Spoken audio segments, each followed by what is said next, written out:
두 번째 토론, 준연동형 비례대표제에 대해서 이야기를 해보도록 하겠습니다. 일단 백왕순 의병님, 준연동형 비례대표제에 대해서 좀 설명 좀 부탁드립니다. 네, 준연동형 비례대표제. 그러니까는 연동형 비례대표제죠. 그러니까는 앞 시간에 이야기했지만은 지금 현재 우리가 갖고 있는 선거 제도는 표의 등가성이 거의 없어요. 50% 이상이 사표화되고 있고, 이런 걸 막기 위해서 조금 더 발전된 선거 제도가 뭐냐 해서 서구에서 주로 많이 도입해서 하고 있는 연동형 비례대표제를 도입하자고 해서 저희들도 작년 가을부터 이 선거 개정 운동을 했고, 선거법. 그 핵심은 이겁니다. 연동형 비례대표제는 모든 의석을 정당 득표율로 결정을 하는 겁니다. 지역구가 몇 석일 당선이 됐건 아니면은 비례가 몇 석을 가져가다, 이거 다 필요 없이 정당 득표율에서 표를 나눈다, 의석을 나눈다. 이게 이제 기본인 겁니다. 연동형 비례대표제는. 그래서 예를 들어서 10%의 득표를 한 정당이 있다면은 300석 중에 10%면은 30석이지 않습니까? 이 네. 30석을 갖는 거예요. 그다음에 1% 득표를 하면은 300석 중에 1%면은 3석이죠. 3석을 갖는 거예요. 50%를 득표했으면 150석을 갖는 거예요. 만일에 지역구를 낸 정당 같은 경우에는 예를 들어 30석을 놓고 봅시다.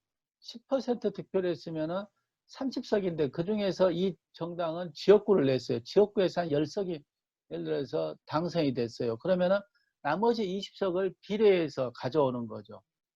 이래서 30석을 갖는 거예요. 그래서 100% 정당 득표율로 국회를 만들기 때문에 이 국회가 사표가 거의 없는, 국민의 주권이 그대로 반영되는 다양한 국회가 만들어진다는 거죠. 자, 이것들이 가장 큰 목표는 아까 설명이 있었지만 사표 방지, 표의 등가성을 이룬다는 겁니다. 그 다음에 두 번째가 저희 나라가 계속 고질적인 게 있죠. 양당 대결 정치 구도. 협치나 연정이 되고 있지 않는 것. 근데 연동형 비례대표제를 실시하게 되면은 아마 압도적인 정당이 나오기는 어려울 거예요. 그러면은, 그리고 다양한 정치 세력들이 아마 국회로 들어가게 되죠. 그러면은 안정적인 국정 운영을 하려면은 예를 들어서 다른 당과 일부 정당과 연정을 하지 않으면 국정 운영을 할 수가 없어요. 과반은 넘어야 되잖아요. 그러면은 처음에는 혼란스럽겠지만은 협치하고 연정하는 게 하나의 기본 룰로 국회가 운영이 되는 거죠. 이렇게 이제 만들면은 결국은 극단적인 대결 정치가 끝난다. 이런 어떤 정치적인 의미가 있다고 생각합니다. 그러면 연동형 네. 비례대표제는 네. 두 가지 의미를 가질 수 있겠네요. 하나는 협치의 국회를 만들 수 있겠다. 네. 그 두 번째는 작은 군소정당들 다양한 네. 민의를 반영해서 새로운 정치 세력들이 계속 등장할 수 있는 통로도 되겠다. 이렇게 이제 볼 수도 있겠네요. 그렇죠. 네, 맞습니다. 예, 그럼 예. 준연동형 비례대표제라고 하는 것도 그게 가능한가요? 어떤가요? 그러니까 연동형에는 사실은 뭐 준연동형 비례대표제라는 건 이제 머릿속에서 준이 있다, 연동형이 있다 이렇게 생각하지 말고요.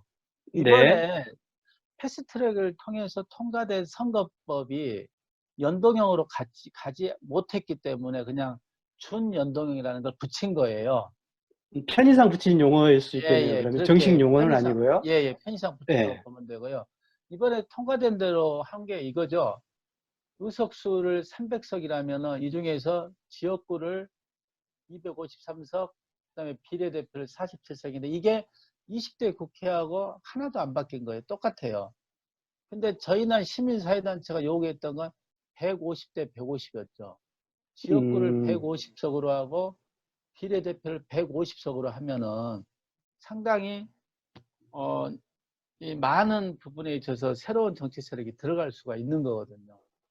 그래서 지금 비례대표 47석을 병립형으로 17석. 이거 이제 기존에 이제 정당 득표율에 따라서 이렇게 분배를 했던 건데요. 그대로 조금 17석은 적용을 하게 되고 30석을 이게 30석이 소위 말하면 연동형 비례대표 제가 30석만 적용이 되는 거예요.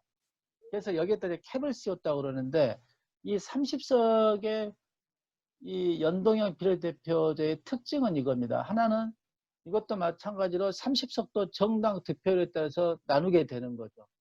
근데 이 30석에서는 지역구 의석을 가졌지 않습니까? 마찬가지로 연동에 갖고 있는 특징 중에 지역구를 빼는 거였지 않습니까? 아, 지역구를 네. 빼는 거예요. 그러니까 그래서 지역구를 30석 이상 가져간 정당은 연동에서 가져갈 게 없지 않습니까? 네, 네. 그렇죠. 예를 들어서 그렇긴, 어떤 예, 그렇죠. 통합민주당이 그러니까 더불어민주당이 예를 들어서 100석을 했다. 이 사람 이미 30석을 넘지 않았습니까? 그러면 네. 이 30석에는 손을 못 대는 거예요. 그 아, 다음에 네. 자유한국당, 소위 저기 이번에 이름을 바꾼 미래통합당? 미래통합당도 100석이 넘을 가능성이 높거든요. 네. 그러면 이 30석은 손을 못 대는 거예요. 그럼 이 30석에 한해서는 군소 정당, 좀 적게 정당 투표를 했더라도 이런 사람이 국회에 진출하게 캡을 씌워놓은 거죠. 이게 지금 이번에 어쨌든 이 선거법에 통과된 어떤 30석의 연동형 비례대표제의 특징이라고 말씀을 드릴 수 있습니다. 그러면 네. 병립형 17석을 따로 이렇게 둔 이유는 뭔가요? 아예 47석을 다 연동형으로 해버렸으면 좋을 것 같기도 한데, 17석, 30석 이렇게 구분한 이유는 뭘까요? 아, 예, 예. 만일에 민주당이 예를 들어서 47석을 다 연동형 비례대표로 하게 되면은 비례대표를 한 석도 못 가져가지 않습니까? 아, 47석을 이미 넘어섰으니까, 예, 넘어섰으니까 한 석도 못 가져가는 거죠. 아, 그러니까는 네네. 17석에서 일부라도 챙기려고 저기 17석을 예를 들어서 따로 병립형 과거식으로 한 거예요. 예를 들어서 민주당이 한 40%도 득표를 했다고 해보세요. 그러면 한 7, 8석 정도, 8석 정도? 7, 8석을 가져가게 될 거예요. 이거라도 좀 네네. 챙겨보자 이런 생각이 있었던 거죠. 이제 당내 반발을 막을 수 있는 장치일 그렇죠. 수도 있겠네요. 네, 그 다음에 이제 뭐 대표라든지 이 공천을 할 때 비례는 두 가지 의미가 있는데 전문가를 영입한다는 의미도 있지만은 또 하나는 줘야 되거든요.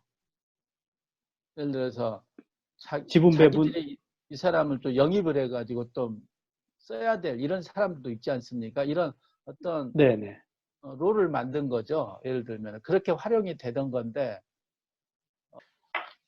그런 이제 취지로, 뭐 연동형 비례대표제, 뭐 준연동형 비례대표제, 이게 이제 새로 도입이 됐습니다. 근데 현재 흐름은 어떤가요? 뭐 여러분이 잘 알다시피 한국당이 그러니까는 한국당이 만든 위성정당이 있죠. 이름이 뭐였죠?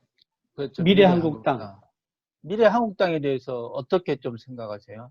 의석을 더 확보하기 위해서 만든, 뭐, 다른 사람들의 눈에서는 꼼수라고 할 수도 있고, 또 미래통합당의 입장에서는, 다수 의석을 확보하기 위한, 뭐, 방편? 이렇게 볼 수도 있고, 그럴 것 같은데요. 네. 그러니까 아까 설명을 했지만은 연동형을 30석을 만들어 놓은 건 기존의 거대 정당을 건들지 말자는 거거든요. 그래서 새로운 신진 어떤 소수 정당들이 참여할 수 있도록 이렇게 열어놓은 거죠. 근데 어, 한국당에서 미래통합당에서 계산을 했겠죠. 그 당시 한국당이었죠. 계산을 해보니까 자기들은 7석밖에 못 가져가는 거예요. 한 40% 득표를 했을 때. 뭐 네, 50% 그렇겠죠. 득표를 예. 해도 그것밖에 못 가져가는 거예요. 근데 가만히 계산해 보니까는 자기들이 비례대표를 안 내버리면은 안 내고 비례대표만 전문을 하는 비례정당을 만들면은 한 20에서 25석까지도 가둘 수 있다고 생각을 하는 거예요. 그러니 당연히 그걸 만들겠죠. 이게 좀 이해가 잘 안 그러면 가시죠? 한국당 측에서는 네. 기발한 작전이다 이렇게 볼 수도 있겠네요. 그렇죠. 그러면 그렇게 되면 일당도 가능하겠네요. 욕심도 낼 수 있겠네요. 저는 뭐 거의 일당을 한다고 봅니다. 이 제도상으로. 아직 민주당이 이제 위성정당이나 비례정당을 만들지 않는 한은 당연히 구체적으로 일등을 어떤 계획이 없으니까요, 아직은. 지금 이제 계획이 좀 있습니다. 어쨌든 비례연합정당을 만든다고 그랬는데 그전에는 만들 생각을 안 했지 않습니까? 계속 네, 요구를 비판을 했지 않습니까? 왜 네. 그러냐면 당연히 비판을 받아야죠. 왜 그러냐면은 연동형 30석은 여기 소수 정당을 위해서 만들어 놓은 연동형 비례대표인데 이걸 훼손한 거거든요. 저기 한국당이. 그러니까 당연히 통합당은 비판의 대상이 된다고 봅니다. 근데 이제 걔네들은 이렇게 이야기하죠. 미래통합당에서는 야, 우리가 그 선거법에 문제가 많다고 했고 우리는 그 선거법에 참여를 안 했 사람이다. 우리가 왜 비판을 받냐? 우리는 그 제도를 이용해서 우리는 할 뿐이지. 우리가 틀렸다고 그랬지. 동의를 안 했는데 어떻게 정신을 훼손하느냐고 이야기를 하고 있습니다. 한국당은. 미래통합당. 미래통합당의 네. 입장에서는 이 패스트 트랙으로 통과한 연동형 비례대표제가 민주당이 일당이 되기 위한 꼼수다 이렇게 해석할 수도 있겠네요. 그렇죠. 그래서 민주당이 일당이 되기 위한 꼼수를 자기들이 일당이 되기 위한 방법을 찾았더니 비례정당을 만드는 거다 이렇게 해석할 수도 있겠네요. 네. 뭐 그러면 그들의 이제 입장에서는. 현재 민주당도 비례정당을 만들겠다고 하고 한국당은 이미 비례정당을 만들었고 이 상황에서 이제 어떻게 봐야 되나요? 여러 흐름들을. 일단 민주당이 저기 위성정당, 비례정당을 만들었다고 하는 건 조금 약간 바로 잡아야 될 것 같습니다. 민주당은 사실 고심을 하고 있었고, 만약에 이렇게 가면은 당연히 일당이 되면은 하반기에 국정 운영이 어려워지는데 정말 고민을 하고 있었죠. 근데 위성정당을 비판했는데 위성정당을 만들 수도 없는 상황이었고, 그럴 때 이제 시민사회단체에서 이거 먼저 제기를 한 겁니다. 물론 나중에는 서로 민주당과 조율을 했지만은 제기는 시민사회단체에서 먼저 제기를 했고 이렇게 가면은 저기 촛불 진영에 의해서 적폐 세력으로 했었던 저 세력들이 다시 일당이 되는 건 두고 볼 수 없다. 이렇게 해서 그 사람들이 나서서 시민사회단체가 나서 가지고 우리도 그러면은 비례연합정당을 만들려고 제안을 한 거고 그러려면 전제 조건이 따라야 된다.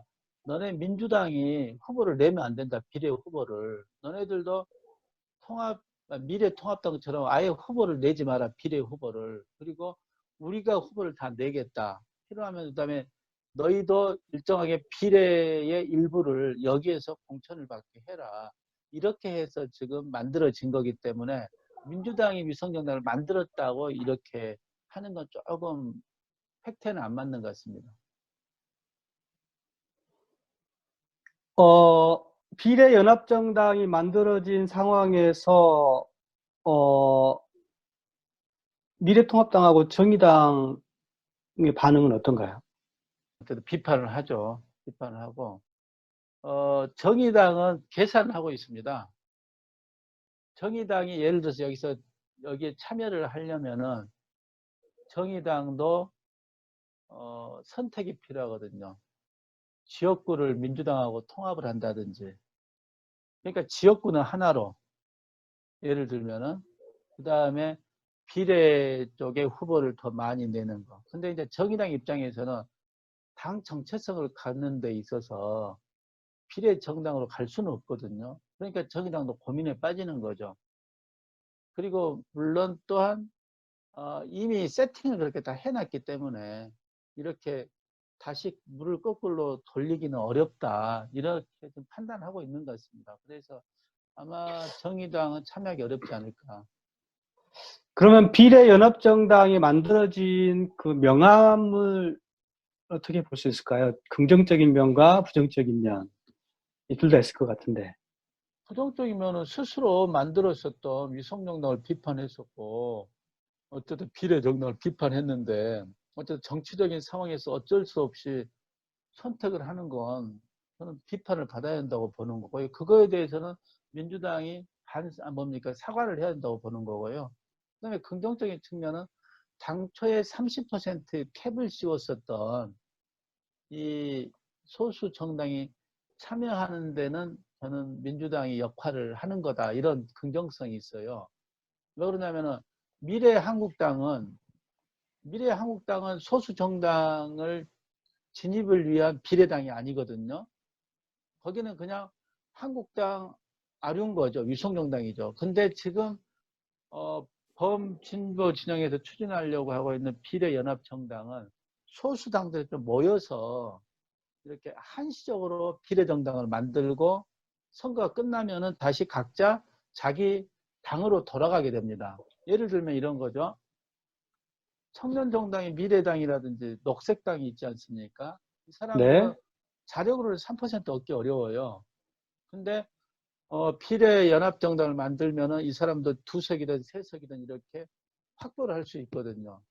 그리고 이 사람들이 선거가 끝나면은 다시 이제 미래당도 2석 내지 3석을 갖는 정당이 돼서 국회에 진입을 하게 되고, 녹색당도 마찬가지고, 또 다른 당도 지금 만들어져 있는 새로운 당이 있지 않습니까? 이런 네네. 당도 국회에 들어갈 수 있는 거. 그래서 많은 새로운 진영들이 국회에 들어가는 당초의 연동형 비례대표제 정신을 일부 살릴 수 있다. 이런 측면에서는 긍정적인 면이 있습니다. 아, 그렇군요.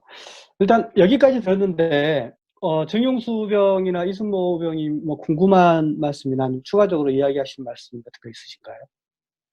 이승모 회장님 먼저 들어보죠. 네? 아, 예. 30석 연동형 비례대표 이제 그 미래연합 미래한국당인가요?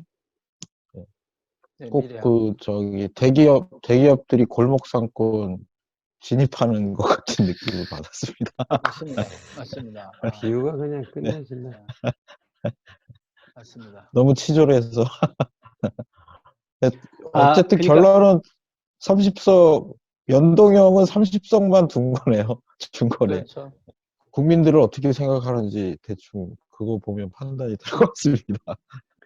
영수 병이, 어, 아까 뭐, 이렇게, 아무튼, 이 연동형 비례대표제 이렇게 입법화된 게 허점이 좀 많은 것 같아요.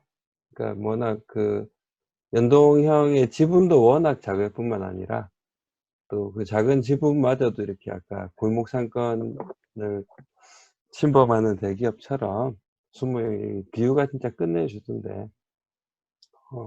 네, 그래서 좋네요.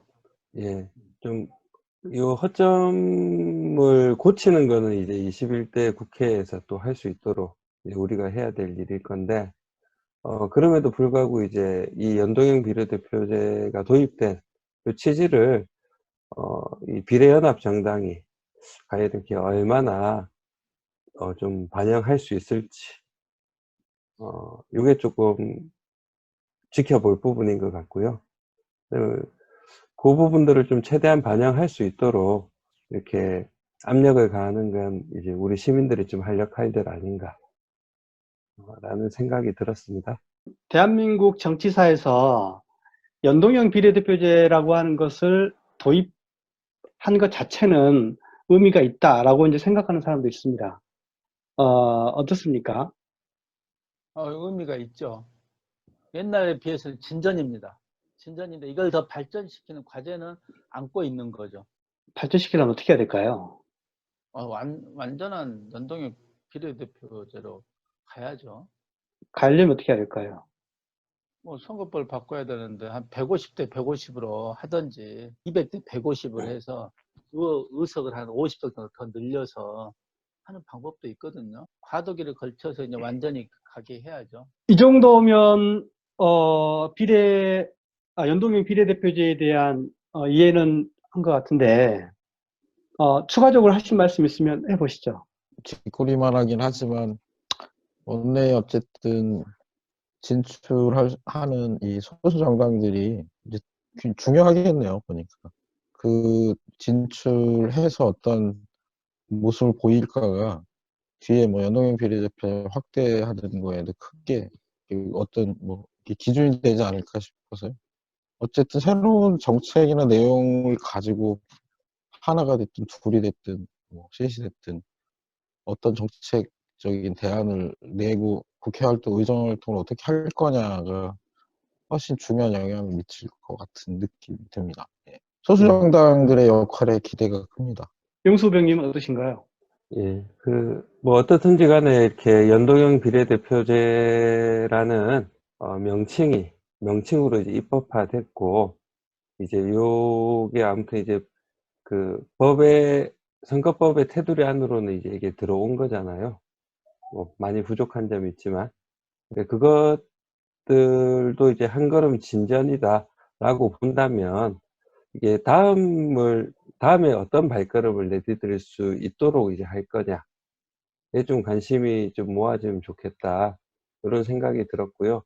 그래서 이 비례연합정당이 이제 미래한국당처럼 똑같이 이제 그냥 그 법의 허점을 이제 이용한 이렇게 위성정당으로 남을 건지, 아니면 미래한국당이랑은 완전히 반대 지점에 서서 이 소수의 다양한 의견들이 반영될 수 있는 이런 아주 작은 그룹이긴 하지만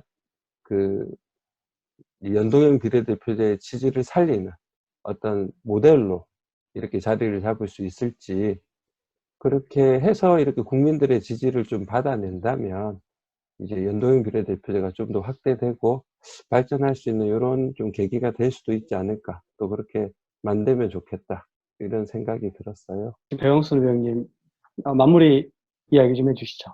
선거법을 개정하는 과정에서 서로 꼼수를 쓴 거죠.